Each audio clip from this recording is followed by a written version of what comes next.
തീരദേശ പരിപാലന നിയമം പുതിയ ഭൂപടം പ്രസിദ്ധീകരിക്കുന്നതിൽ കേന്ദ്ര നിർദ്ദേശത്തെ അവഗണിച്ച സംസ്ഥാന സർക്കാർ കേരളം നൽകിയ ഡ്രാഫ്റ്റ് കേന്ദ്രം അംഗീകരിച്ചിട്ടും പുതിയ ഭൂപടം അനുസരിച്ചുള്ള ഉത്തരവ് പഞ്ചായത്തുകൾക്ക് സർക്കാർ ഇതുവരെ കൈമാറിയിട്ടില്ല.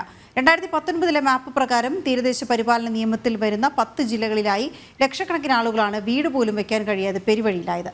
കേന്ദ്രം കേരളത്തിന് നൽകിയ നിർദ്ദേശത്തിന് പകർപ്പ് ജനം ടിവിക്ക് ലഭിച്ചു. ജനം ബ്രേക്കിംഗ്.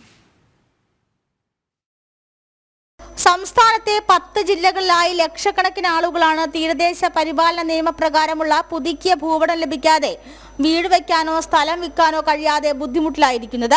2019 ഇതുമായി ബന്ധപ്പെട്ട് കേന്ദ്ര സർക്കാർ ഒരു പുതിയ ഭൂപടത്തിന്റെ ഡ്രാഫ്റ്റ് നൽകാൻ സംസ്ഥാന സർക്കാരിനോട് നിർദ്ദേശം നൽകി. 2020 കേരളം പറഞ്ഞ എല്ലാ വ്യവസ്ഥകളും അംഗീകരിച്ചുകൊണ്ട് കേന്ദ്രം തീരദേശ നിയമ പരിപാലന പ്രകാരമുള്ള പുതിയ ഭൂപടം തയ്യാറാക്കി അടിയന്തരമായി പഞ്ചായത്തുകൾക്ക് കൈമാറാനുള്ള നിർദ്ദേശവും നൽകി. വർഷങ്ങൾ പിന്നിട്ടിട്ടും സർക്കാരിന്റെ ഭാഗത്തു നിന്നും യാതൊരു നടപടിയും ഉണ്ടാകുന്നില്ല. 2024 ഒക്ടോബർ മാസത്തിന് മുന്നോടിയായി തന്നെ ഈ നിർദ്ദേശങ്ങളെല്ലാം എല്ലാ പഞ്ചായത്തിലും കൈമാറി പുതിയ ഭൂപടം ജനങ്ങൾക്ക് ഉപയോഗപ്രദമാകുന്ന രീതിയിൽ ഉത്തരവ് കൈമാറാൻ നിർദ്ദേശം നൽകിയതാണ്. നിലവിൽ തീരദേശ പരിപാലന നിയമപ്രകാരം ആലപ്പുഴ, എറണാകുളം, കോട്ടയം ജില്ലകളിലെ കൃഷി മേഖലയ്ക്ക് അടുത്തും കടൽ, കായൽ തീരങ്ങൾക്ക് സമീപം താമസിക്കുന്നവർക്കും വീട് വയ്ക്കാനോ വിൽപ്പന നടത്താനോ കഴിയാത്ത അവസ്ഥയാണ്. 2024 ഒക്ടോബർ മാസത്തിന് മുന്നേ തന്നെ തീരദേശ പരിപാലന നിയമം വഴിയുള്ള പുതുക്കിയ ഭൂപടങ്ങൾ എല്ലാ പഞ്ചായത്തുകളിലും കൈമാറണമെന്നായിരുന്നു കേന്ദ്ര സർക്കാരിന്റെ നിർദ്ദേശം.